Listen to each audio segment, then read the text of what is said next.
नमस्कार सर्वांना, श्री स्वामी समर्थ. तुम्हा सगळ्यांचं आपल्या चॅनलमध्ये खूप खूप मनापासून स्वागत आहे. आजचा दिवस तुम्हाला खूप छान आनंदाचा जाऊ दे हीच महाराजांची चरणी प्रार्थना करते आणि आजच्या व्हिडिओला सुरुवात करूया. तर आजच्या व्हिडिओमध्ये आपण रथसप्तमी कशी साजरी करायची, रथसप्तमीच्या दिवशी रथसप्तमीचं महत्त्व काय आहे आपल्या हिंदू धर्मामध्ये, सोबतच रथसप्तमीच्या दिवशी दूध उतू कसं घालवायचं, का घालवायचं, कोणत्या दिशेने घालवायचं, सोबतच सेवा कोणती करायची आणि का करायची, सेवा केल्याने आपल्या आयुष्यात काय फळ मिळतं याबद्दलची सगळी डिटेल माहिती आपण आजच्या व्हिडिओमध्ये बघणार आहोत. त्यामुळे व्हिडिओ शेवटपर्यंत नक्की बघा आणि पूजा वगैरे कशी करायची सगळं सांगणार आहे, त्याच्यामुळे व्हिडिओ शेवटपर्यंत नक्की बघा. तर बघा, आजच्या व्हिडिओमध्ये रथसप्तमी येत्या 25 जानेवारीला आहे रथसप्तमी. आणि रथसप्तमी आपल्या हिंदू धर्मामध्ये रथसप्तमीला अत्यंत महत्त्व आहे. रथसप्तमी म्हणजे सूर्यनारायणांचा वाढदिवस किंवा सूर्यनारायणांची या दिवशी पूजा केली जाते. तर हा दिवस अतिशय उच्च कोटीचा मानला जातो. जर तुमच्या कुंडलीमध्ये सूर्यग्रह जर तुमचा कमकुवत असेल, चांगला नसेल, त्याची स्थिती चांगली नसेल, तर तुम्ही या दिवशी त्यांची पूजा करून त्यांना प्रसन्न करून घेऊ शकता. इतकी जे काही तुम्ही तुमच्या मागच्या आयुष्यात वाईट कर्म केलेले आहेत, काही नकळत तुमच्या हातून पाप झाले असतील, तसे सगळ्या पापातून तुमची मुक्ती होते या दिवशी जर नारायणांची पूजा केली तर. बघा, रोज आपण सूर्यनारायणांना अर्घ्य देतो त्यावेळी म्हणजे खूप चांगले बदल आपल्या आयुष्यात घडत असतात, त्यांची कृपा आपल्यावरती होत असते. पण रथसप्तमीच्या दिवशी जर आपण या सगळ्या सेवा केल्या तर त्याचं अनंत पटीचं फळ आपल्याला मिळत असतं. तर बघा, रथसप्तमी आहे 25 जानेवारीला. तर रथसप्तमीचं महत्त्व काय, ही म्हणजे रथसप्तमी का साजरी करायची किंवा म्हणजे कशाबद्दल करायची किंवा त्याचं महत्त्व काय आहे. तर बघा, श्रीकृष्ण आपल्याला भगवान श्रीकृष्ण माहीत आहेत. तर त्याचं सगळ्यात पहिला मी छोटीशी कथा सांगते तुम्हाला. बघा, त्याच्या आधी तुम्हाला सांगते की तुमच्या आयुष्यात जर तुम्हाला एखादी व्याधी असेल, एखादं म्हणजे कुष्ठरोग वगैरे, म्हणजे असं एखादी त्वचेच्या संबंधित काही तुमची समस्या असेल किंवा एखादा आजार तुम्हाला असेल, तर तुम्ही या दिवशी ही सेवा नक्की करा. तुम्हाला यातून मुक्ती मिळेल. तुमचे जे काही शारीरिक आजार आहेत त्यातून तुम्ही बाहेर पडाल, त्वचेचे आजार आहेत ते त्यातून तुम्ही बाहेर पडाल. तर बघा, काय काय करायचं म्हणजे त्याची मी कथा सांगते तुम्हाला. तर भगवान श्रीकृष्ण आपल्या सगळ्यांना माहीत आहेत. तर भगवान श्रीकृष्णांचा मुलगा शांब हा भगवान श्रीकृष्णांचा मुलगा, त्याला स्वतःचा खूप त्याला अभिमान होता. आणि एकदा काय झालं की दुर्वास ऋषी जे होते, दुर्वास ऋषी भगवान श्रीकृष्णांना भेटायला आले होते. दुर्वास ऋषी हे खूप रागीट होते. म्हणजे ही पद्मपुराणामध्ये म्हणजे ही कथा सांगितलेली आहे. तर बघा, परत एकदा सांगते, भगवान श्रीकृष्ण यांचा मुलगा श्याम याला आपल्या स्वतःच्या म्हणजे बुद्धीचा वगैरे खूप अभिमान होता, स्वतःचा अभिमान होता. आणि असेच भगवान श्रीकृष्ण आणि श्याम हे बसलेले असताना दुर्वास ऋषी त्यांना भेटायला आले. दुर्वास ऋषी ज्यावेळी त्यांना भेटायला आले त्यावेळी म्हणजे ते खूप म्हणजे दुर्वास ऋषी जे होते खूप रागीट होते. म्हणजे त्यांचा म्हणजे स्वभाव जो होता इतका रागीट होता की त्यांना जर सहजही काय बोललं तरी ते म्हणजे असे रागायचे, इतका त्यांचा स्वभाव रागीट होता. तर म्हणजे झालं असं की दुर्वास ऋषी हे खूप दिवसाच्या तपश्चर्येनंतर किंवा तपानंतर भगवान श्रीकृष्णांना भेटायला आले होते. तर त्यांना बघून म्हणजे दुर्वास ऋषींना बघून भगवान शंकरांचा मुलगा श्रीकृष्णांचा मुलगा शांब हा हसला. म्हणजे दुर्वास ऋषींना बघून शांबदेव हसले. तर बघा, खूप वर्षाच्या तपस्येने ते कमजोर झाले होते किंवा त्यांची काया जी आहे ती अशी कमकुवत झाली होती. कुणाची दुर्वास ऋषींची. आणि त्यांचं ते शरीर बघून किंवा त्यांची ती कमकुवत अवस्था बघून म्हणजे श्यामदेवांना हसू आलं आणि ते खूप मोठ्याने हसू लागले. आणि ते हसताना पाहून दुर्वास ऋषींना खूप राग आला आणि रागाच्या भरात त्यांनी म्हणजे शांब यांना शाप दिला की तू कुष्ठरोगी होशील आणि तुझे शरीर जे आहे ते असे सगळ्या आजारांनी पीडित म्हणजे आजारांनी ग्रस्त होईल आणि तू कुष्ठरोगी होशील, असा शाप दुर्वास ऋषींनी शांब यांना दिला. मग आता शांब हे खूप म्हणजे प्रार्थना केली की माझं चुकलं वगैरे. पण एकदा का दुर्वास ऋषींच्या तोंडातून शब्द पडला की तो अखेरचा असं होतं.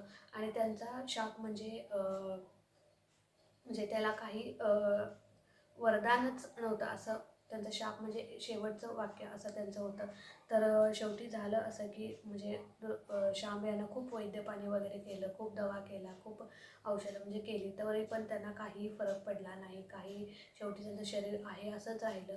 शेवटी भगवान श्रीकृष्णाने त्यांना सूर्यदेवांची उपासना करायला सांगितली आणि सूर्यदेवांची उपासना केल्यानंतर आता याच्यावरती उपाय काय म्हणून भगवान श्रीकृष्णांनी आपल्या मुलाला म्हणजे श्याम यांना सूर्यदेवांची उपासना करायला सांगितली आणि सूर्यदेवांची उपासना करायला सांगितल्यानंतर ते काही दिवसांनी अगदी ठणठणीत झाले, बरे झाले. सूर्यदेवांची त्यांच्यावर कृपा झाली आणि त्यांनी जे काही वाईट कर्म केलं होतं, दुर्वासा ऋषींना बोलून पाप केलं होतं, त्या पापातून सुद्धा त्यांची मुक्ती झाली आणि ते त्यातून त्यांच्या रोगातून बरे झाले. म्हणून ही कथा जी आहे ती रथसप्तमीच्या दिवशी घडली होती आणि रथसप्तमीच्या दिवशी म्हणून म्हणजे सूर्यनारायणांची ही सेवा आपल्याला करायची आहे किंवा आपल्याला त्यांची सेवा करायची असते. तर कशी सेवा करायची बघा, मी पहिल्या थोडक्यात माहिती सांगितलं तर सेवा कशी करायची. सगळ्यात पहिले लवकर उठायचं, स्नान वगैरे करायचं, दारात सडा वगैरे मारायचा, छानपैकी देवपूजा करायची, तांब्याचा तांब्या घ्यायचा आणि तांब्याचा तांब्या घेतल्यानंतर त्याच्यात पाणी घ्यायचं, थोडंसं हळद कुंकू अक्षता फूल आणि थोडीशी साखर आणि सगळ्यात महत्त्वाचं म्हणजे पांढरे तीळ हे सगळं घ्यायचं आणि नारायणांना अर्घ्य द्यायचं, पूर्वेकडे तोंड करून अर्घ्य द्यायचं. आता अर्घ्य देताना ओम सूर्याय नमः ओम सूर्याय नमः या मंत्राचा जप करायचा. अर्घ्य देऊन झाल्यानंतर रथसप्तमीची पूजा मांडायची. आता पूजा कशी मांडायची तर बघा सूर्यदेव 7 घोडे घेऊन रथातून जे चाललेले आहेत बघा, तसा तो फोटो तुमच्याकडे असेल तर तुम्ही तो फोटो मांडायचा आहे. छोटासा पाट घ्यायचा, तो फोटो मांडायचा, पुढे दिवा लावायचा, अगरबत्ती लावायची, त्याच्यानंतर धूप दीप अगरबत्ती ओवाळून पुढे एका साईडला म्हणजे डाव्या साईडला फोटोच्या डाव्या साईडला थोडंसं पाणी ठेवायचं, नैवेद्य दाखवायचा, जे काही गोड बनलं आहे त्याचा नैवेद्य दाखवायचा आणि अशी साधी सोपी फक्त फोटोची पूजा करून तुम्ही सेवा करू शकता, पूजा मांडणी करू शकता. आता सेवा काय करायची, सगळ्यात पहिले सेवा करायची कुठली तर तिथेच बसून तुम्हाला आदित्य उदय स्तोत्र एकदा म्हणायचं आहे, सूर्यकवच स्तोत्र एकदा म्हणायचं आहे आणि सूर्य अष्टक स्तोत्र तुम्हाला एकदा म्हणायचं आहे. ह्या सगळ्या सेवा ज्या आहेत त्या आपल्या नित्यसेवेच्या ग्रंथामध्ये आहेत. बघा मी सांगतो तुम्हाला कुठल्या पेजवरती आहे.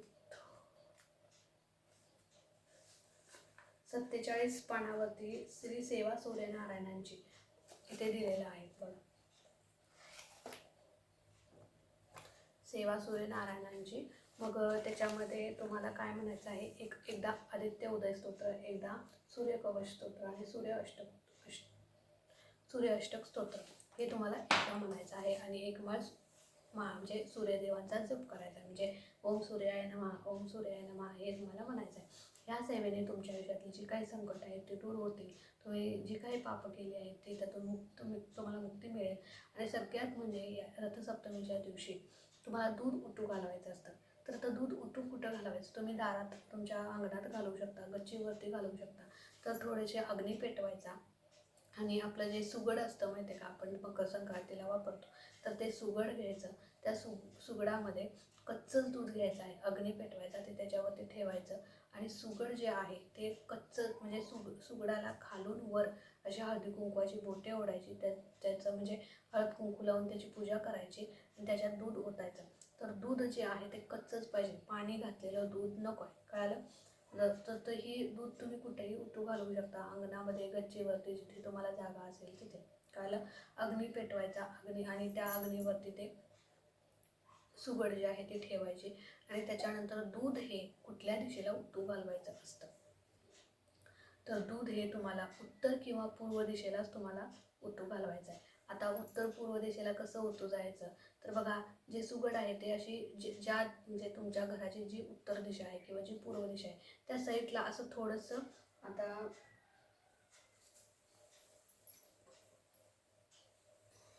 आता बघा ही सुगड आहे, आता समजा ह्या दिशेला तुमची उत्तर किंवा पूर्व दिशा आहे, तर असं थोडंसं म्हणजे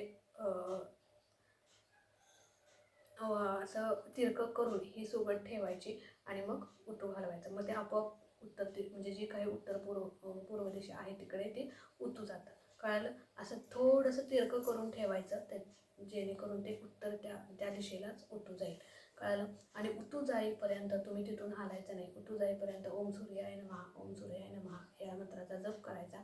आणि त्याच्यानंतर जे काही दूध उतू जाऊन त्या सुगडीमध्ये जे काही दूध उरलेलं आहे तो नैवेद्य किंवा तो प्रसाद म्हणून तुमच्या घरातील सगळ्या लोकांनी ग्रहण करायचं आहे.